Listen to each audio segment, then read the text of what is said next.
Lead got one.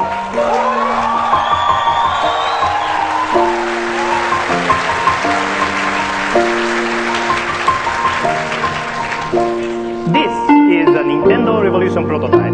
New Xbox 360. Completely redesigned for the future of entertainment.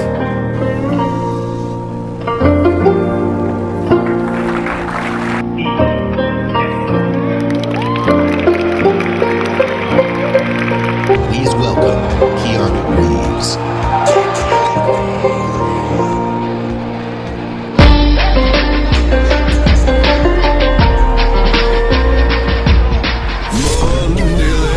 Me broken.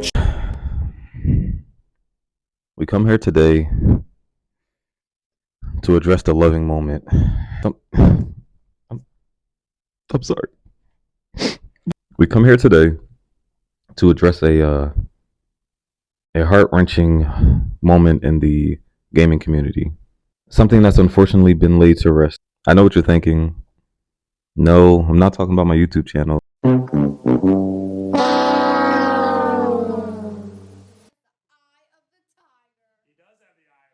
Are you sure about that? I think, as the title of this video may state, I truly believe the gaming community died the day that E3 died. E3 created a community within gaming and instilled trust between the gamers and the corporations, allowing a sense of unity.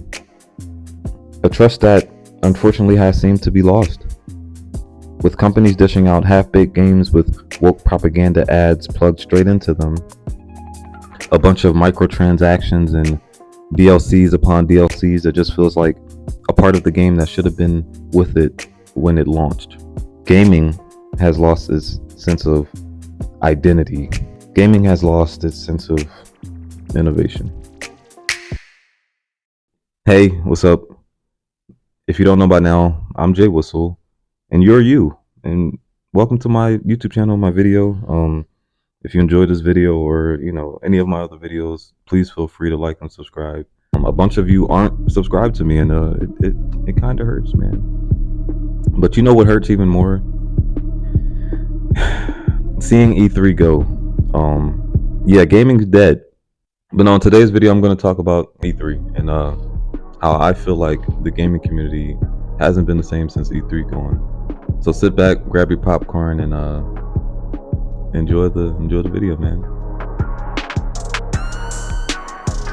So if you're not aware or you're just too young, E3, or Electronic Entertainment Expo, was an annual trade show for the video game industry. It was held in Los Angeles from 1995 to 2019, and again virtually in 2021. The event was canceled in 2022 and 2023 and is now considered defunded. Before I get any more into this video, I just want to send all my thoughts and prayers out to LA. I know they're going through a lot right now, and I just wanted to get that off of get that out of the way before going in depth. But yes, E3 was held in LA. I remember being a young little lad. I always wanted to go to E3, man. San Diego Comic-Con and E3 were two things on my bucket list as a kid to experience, and unfortunately I didn't get a chance to go to E3 because they killed it. If you're like me, you're probably wondering what happened to E3, right? Well, there's a bunch of different stories. They say a bunch of different things, man. So why did E3 end? E3 lost popularity as other conventions such as Comic-Con became more popular, allegedly. Companies like Nintendo and Sony began launching new games at their own events.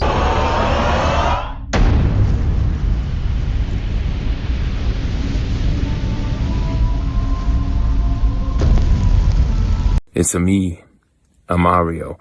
The gaming industry shifted to digital distribution, and players' habits have changed. Yeah, most of my games, I don't even own physical games anymore. Most of my games are on a little hard drive, man, plugged into my PS5.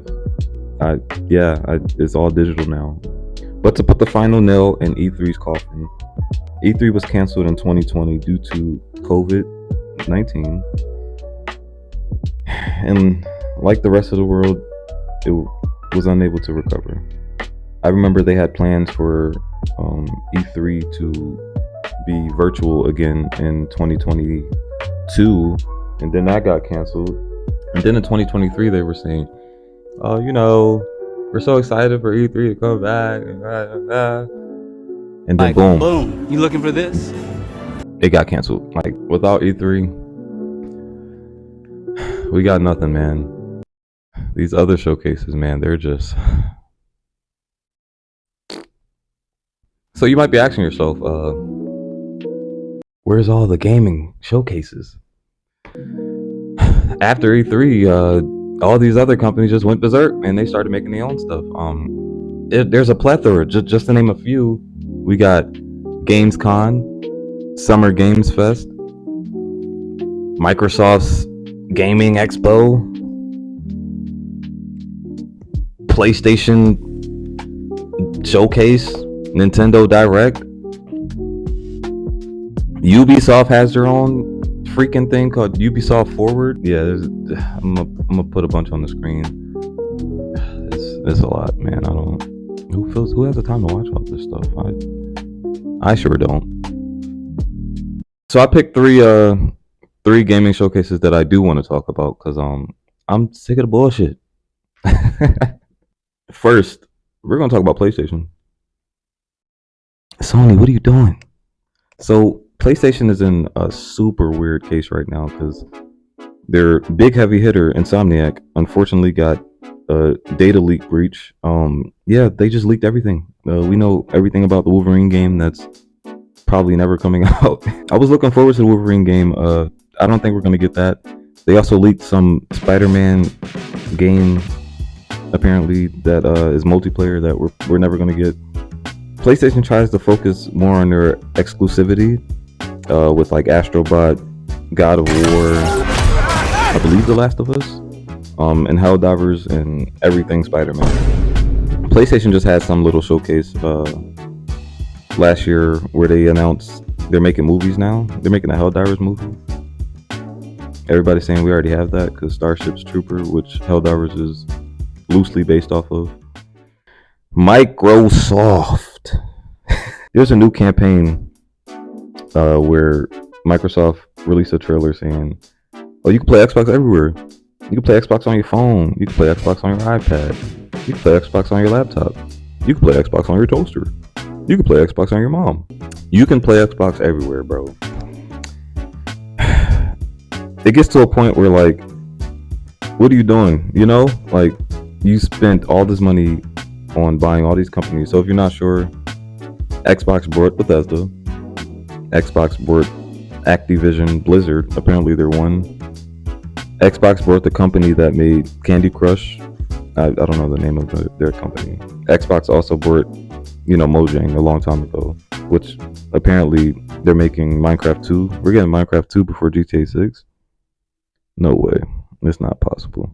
Yeah, Xbox, get your shit together, because you're on a downward spiral, buddy. Granted, that Blade game, I am excited for, and I will be playing that. If Xbox allows me to, because I don't have an Xbox. I have a PS5. Can I play Xbox on my PS5? Didn't think so. Ubisoft. Yeah, I'm gonna make this one super quick. Ubisoft, they got rid of a bunch of games. They canceled at least like 5 Tom Clancy games, actually. There was a game that I was actually looking for, The Division Heartlands. It was a free-to-play game. They canceled that for some reason. Oh, I know the reason. That game that they dropped, X Defiance. They shut that down. Your showcases are not a good look either. Because, like, what are we going there for? To see you announce 12 more Assassin's Creeds? And newsflash, nobody's excited for your new Assassin's Creed coming out. And you keep delaying it, buddy. What's going on? But as I said before, gaming showcases, I believe, is a con to the gaming community. It's not fun. Seeing all these gaming companies branch off on their own, it just loses a sense of identity, loses a sense of community, and I don't like it. my time to shine, man. You know how proud I am to be able to see this shit. You flew a long way. I know you did. This is fun. The Game Awards. Now, I put this in its own little segment because at first, the Game Awards, they started off a little shaky. They started off a little rocky, but then they got it together ASAP. But the Game Awards, like I said, they started off a little shaky. But I'm actually kind of impressed. I'm impressed by how they've handled themselves over time. If you're not familiar, the Game Awards is it's in the title. The Game Awards is an annual award ceremony honoring achievements in the video game industry. Established in 2014, the shows are produced and hosted by game journalist Jeff Keighley? Yeah, Jeff Keighley. Side note, I thought Jeff Keighley and Laszlo from Rockstar was the same person for some reason. Don't ask me why. I don't know. But yeah, first the gaming awards, they weren't that good to me. I feel like it was all over the place. It didn't have good segments. It didn't have a sense of identity. But that's with all things when you first start out. Over the course of years, though, they've managed to pull it together. Last year's Game Awards 2024, they did a great job. I'm not gonna lie. They had great trailers. They awarded games that I felt like personally should be awarded. They were good games. They even had the Muppets. Who doesn't love the Muppets? The two old guys from the Muppets. They were roasting that guy, Jeffrey. I thought he was gonna cry. Can you hear this? Ooh. Yeah, please wrap it up. But yeah, it felt cohesive. It felt like it had an identity. It had special appearances, special guests. It had the community on Twitter tweeting, while it was happening, live. It was just dope. I felt good to be a part of the gaming community in that moment. You can really tell that the Game Awards is for the community because it allows the community to vote on which game they feel should be selected for certain categories. I voted for a game that won the Best Action Multiplayer Game nominee, Helldivers. I voted for that game, and I'm excited that it won. That's dope. It's all about unification and the gaming community. I'm just so sick and tired of these gaming companies walking all over the fans like we have nothing to contribute. I just don't get it. I don't know why they treat us like we're trash. I don't know why they take things away from us, cancel these good games that we, the community, want to see. But instead, you release Conquer. You released Conquer, but you took away the multiplayer Spider-Man game. So you're probably asking yourself, hey Jay, you're talking all this bullshit, but not giving us a solution. Well, I have one solution, and it's the Summer Games Fest. And you're probably like, hey Jay, they already have a Summer Games Fest. And I'm like, hey, you, viewer, shut up. So the Summer Games Fest is self-explanatory. It's a game festival that takes place in the summer. I feel like that's the closest thing we have right now to E3 because it allows a bunch of, it's a convention center, allows a bunch of people to test out new games such as E3 used to. It allows a bunch of new people to see what's in store for the future, just like how E3 used to. And it brings in innovation. You could be a young game designer going to these gaming festivals and you're like, wow, I'm really inspired. I see how the community looks at these games. I want to make something to give back to my community because I am a fan of this community. And I want to make something that's as compelling and powerful as these strong games such as, for example, Elden Rings or Red Dead 2, these games that move people, that make people want to be proud to be gamers. So I feel like it's inspirational. So my solution, stop with all these separate or you know what, don't even stop. You can still do separate gaming showcases. But when the Summer Games Fest comes around, I still think that you should be inclusive and bring, like Sony or Xbox, for example, you can bring some of your, exclusivity, to the game festival and allow people to play it.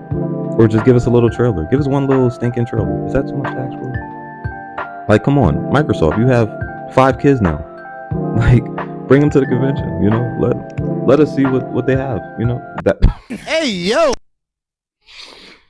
That was crazy. I'm sorry. But you get the gist. You have 5 different companies that you purchased. Just let us see one game, you know? Make Summer Games Fest more like E3, basically. E3, we miss you. The gaming community is not the same without you. I'm sorry we took you for granted. I'm sorry that I never got the chance to experience you. Like I said, Summer Games Fest, if you're watching, try to integrate more, you know, community-based things. Try to, you know, even indie games or the modding community, try to push them to the forefront. User-generated content is the future, like I said in my last video. I believe that's the future of gaming. We, the people, should be putting into these games that we spend hours upon hours on. I just want gaming to feel like a community again. And I feel like a little bit of competition will make that a community.